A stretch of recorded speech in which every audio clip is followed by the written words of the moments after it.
नमः शिवाय। प्रणाम ऋषिवर। कल्याण भव। तुम कौन हो वत्स? मैं प्रथम बार तुम्हें यहाँ देख रहा हूँ। मैं प्रथम बार ही यहाँ आया हूँ पूज्यवर। यहाँ से कुछ ही दूरी पर अंगिरा ऋषि शिवशिष्ट यज्ञ का आयोजन कर रहे हैं। उस यज्ञ का संचालन करने हेतु आपको आमंत्रित किया है। कृपया मेरे साथ पधारने का कष्ट करें। स्वामी, मेरी तपस्या के कारण विगत कई दिनों से आपने भोजन नहीं किया होगा। मैं तुरंत आपके भोजन का प्रबंध करती हूँ। आप भोजन करके ही पधारें। किंतु ऋषिवर, वे सब वहाँ आपकी प्रतीक्षा कर रहे हैं। माता, आप निश्चिंत रहिए। ऋषिवर के आहार की व्यवस्था वहीं हो जाएगी। देवी, यज्ञकर्ताओं के अनुरोध को तो हमें स्वीकार करना ही पड़ेगा। यज्ञ समाप्त होते ही मैं तुरंत लौट आऊंगा। चलो वत्स।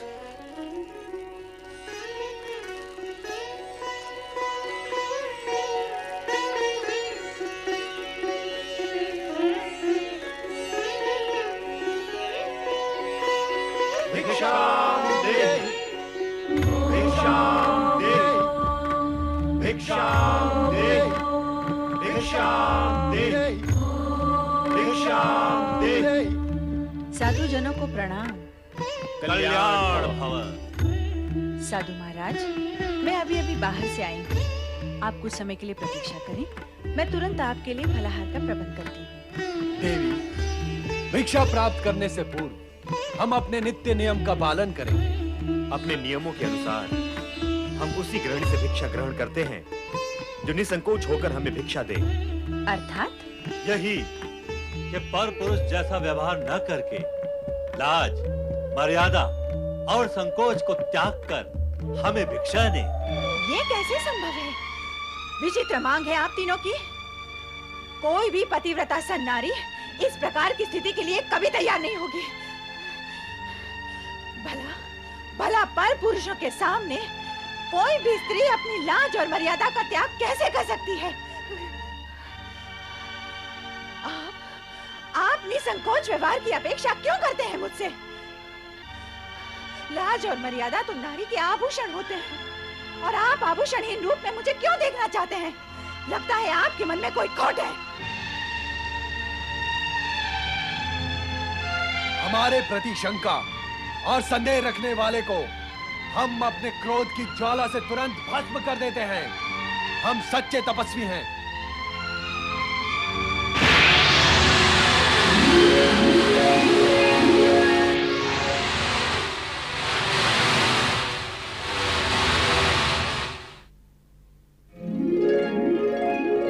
यदि तू स्वयं को इतनी महान सती समझती है तो तेरे मन में विकार ने क्यों प्रवेश किया? और यदि तेरे मन में विकार नहीं है तो तुझे तुरंत हमारी मांग स्वीकार कर लेनी चाहिए। बुद्धि भ्रमित नारी, ये मत भूल, यदि तूने हम तीनों महात्माओं को बिना भिक्षा दिए लौटा दिया तो इसका परिणाम, विनाशकारी परिणाम तुझे जीवन भर भुगतना होगा। नहीं साधुजन, नहीं। आप रुके। क्यों रुके? क्या अपना अपमान करवाने के लिए रुके? जब हमारी मांग पूरी नहीं हो सकती तो हम क्यों रुके? किंतु साधु द्वार पर आकर लौट जाएं, ये तो उचित नहीं है। उचित अनुचित का विचार करने वाले हट नहीं क्या करते अनसुईया? और हट करने वाले गृहस्थों के यहाँ हम साधु अन्न जल ग्रहण नहीं करते। इसलिए हमारा लौट जाना ही उचित होगा। ऐसा अनर्थ ना करे साधुजन। अनर्थ से बचना चाहती हो तो हमारे शब्दों का अर्थ समझो। अर्थ समझ लेने के पश्चात उन शब्दों पर आचरण भी करो। इसी में तुम्हारा कल्याण है अनसुईया। हमारी मांग स्वीकार कर लो। शीघ्र ही ऐसा अवसर आएगा जब तुम ब्रह्मा, विष्णु, महेश इन तीनों की माता बनोगी। मैं माता बनूंगी?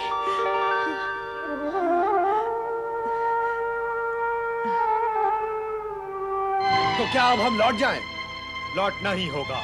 ऋषि के द्वार से कोई निराश लौटता तो नहीं, परंतु क्या करें, जैसी विधाता की इच्छा।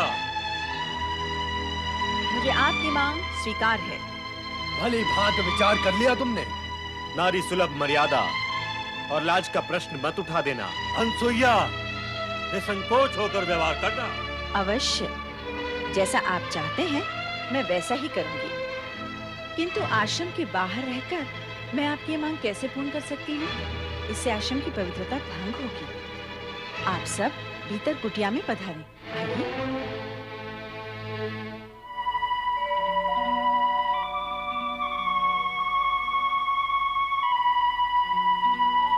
स्वामी, ये त्रिदेव मेरी परीक्षा लेकर मेरी मनोकामना पूर्ण करने आए हैं। मैं तभी इनके सामने अपनी लाज, मर्यादा और संकोच का त्याग कर सकती हूँ जब ये तीनों नवजात शिशु बनकर मुझे माता के रूप में निहारें। मुझे अनुमति प्रदान करें स्वामी, प्रदान करें।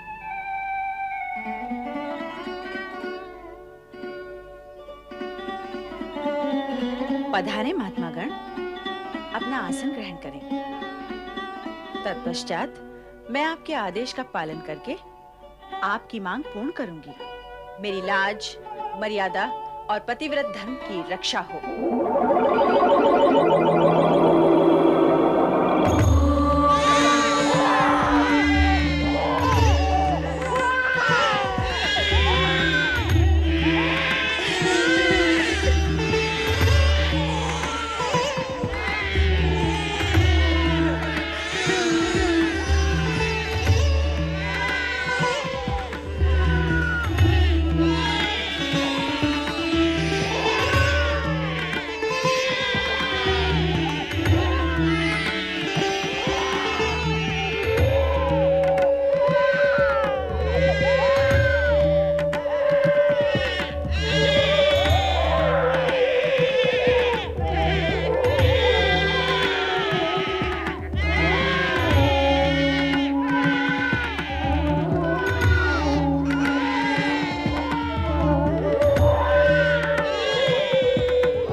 बालक बनके मेरी माता बनने की इच्छा पूर्ण कर दी।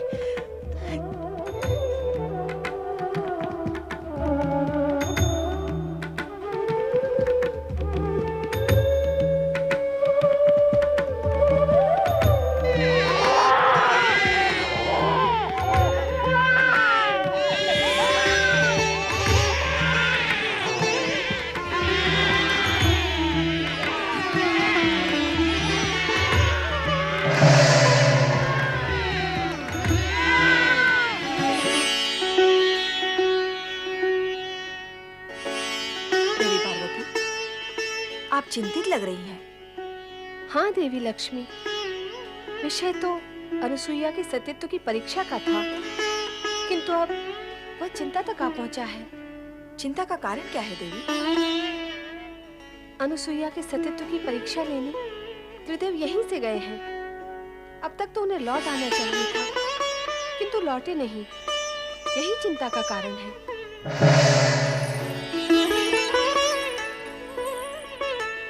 आओ देवी सरस्वती, आपका स्वागत है। स्वागत कर रही हो, किंतु उदास हो। लगता है विषय वही अनुसुईया की महान सती होने का है। ऐसा ही कुछ है। त्रिदेव भी यही मानते हैं कि वो जगत की सर्वश्रेष्ठ सती है। नहीं, सर्वश्रेष्ठ नहीं। नहीं, हाँ, वो चाहे जितनी बड़ी सती हो, हमसे बड़ी सती नहीं हो सकती। हम भी यही कहती हैं। हाँ, हमारा भी यही मानना है कि वो हमसे बड़ी सती नहीं हो सकती है। नारायण नारायण। त्रिदेवियों को नारद का प्रणाम। त्रिदेवों को एक साथ प्रणाम करने का अवसर प्राय प्राप्त होता रहता है, किंतु त्रिदेवियों को एक साथ प्रणाम करने का अवसर और सौभाग्य कभी-कभी प्राप्त होता है।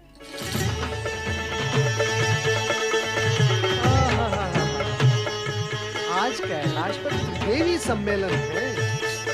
अवश्य ही कुछ विशेष प्रसंग होगा, किंतु त्रिदेवियों की शोभा तो त्रिदेव से है। कहाँ है त्रिदेव? नारायण नारायण। मैं तो विष्णु लोक, ब्रह्म लोक दोनों में भ्रमण करके आ रहा हूँ। दोनों लोग सूने पड़े हैं और यहाँ पर भगवान भोलेनाथ भी नहीं है। आप तीनों को तो अवश्य ज्ञात होगा ही कि त्रिदेव कहाँ है।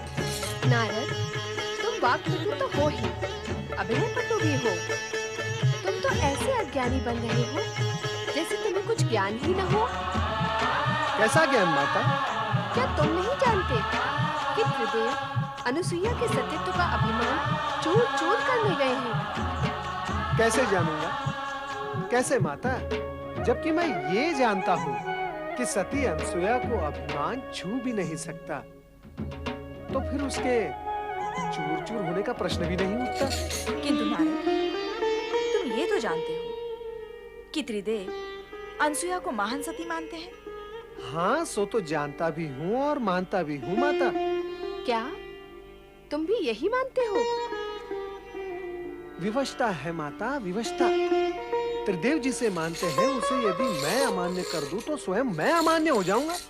तो सत्य ये है कि त्रिदेव की मानता के कारण ही तुम भी यही मानते हो कि अनुसुईया जगत की महान सती है। हाँ माता। किंतु इसका प्रमाण क्या है? प्रमाण असत्य से उत्पन्न शंका का होता है माता। जो प्रत्यक्ष है उसका क्या प्रमाण? सत्य असत्य का ज्ञान बिना परीक्षा लिए कैसे होगा नारद? माता, यही जानने तो मैं अत्रि आश्रम गया था। क्या नारद, तुम अत्रि आश्रम गए थे? हाँ माता, मैं वहीं से आ रहा हूँ। तो क्या वहाँ त्रिदेव नहीं थे? अब क्या बताऊँ मैं माता? जो सत्य है वही कहो नारद। बताओ नारद, त्रिदेव वहाँ थे अथवा नहीं? थे भी और नहीं भी। नारद, अपनी लीला का प्रदर्शन दानवों अथवा मानवों पर किया करो। स्पष्ट कहो, त्रिदेव वहाँ थे या नहीं? कहो नारद, अनुसुईया के आश्रम में तुम्हें त्रिदेव के दर्शन हुए अथवा नहीं? माता, मैंने वहाँ अनुसुईया के 3 छोटे-छोटे शिशुओं के दर्शन किए, किंतु त्रिदेव के तो तीनों लोक में कहीं दर्शन नहीं हुए।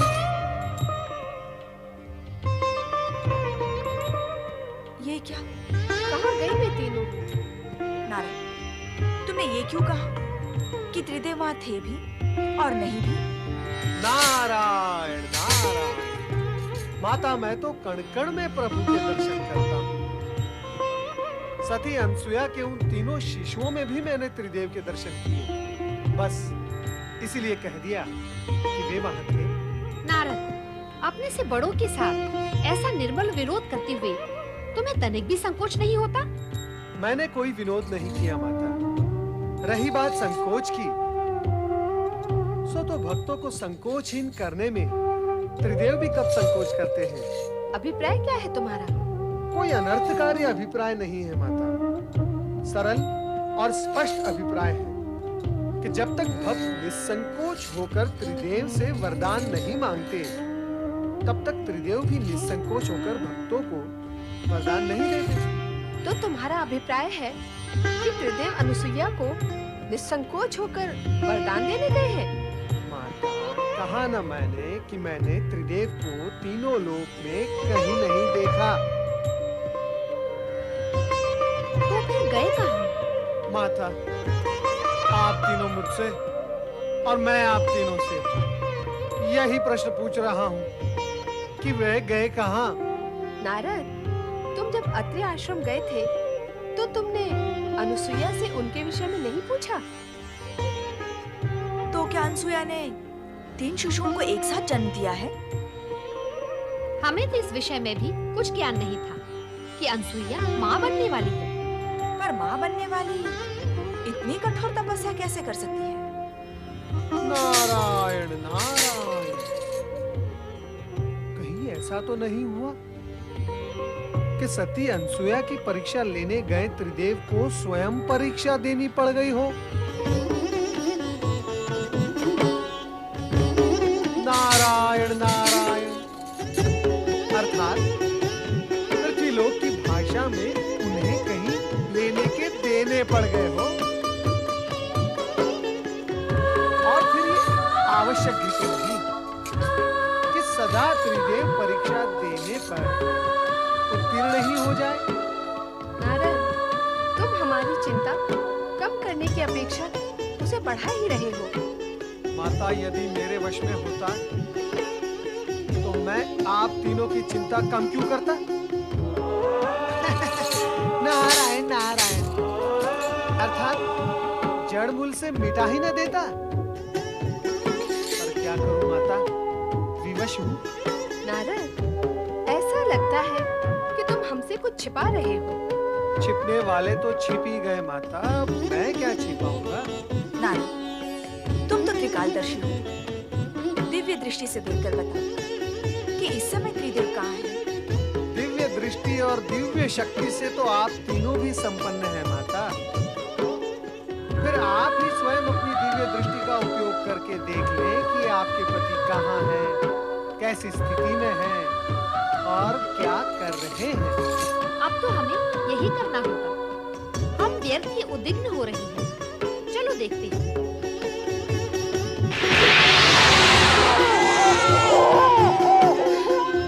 क्या तुम दोनों ने वही देखा जो मैंने देखा?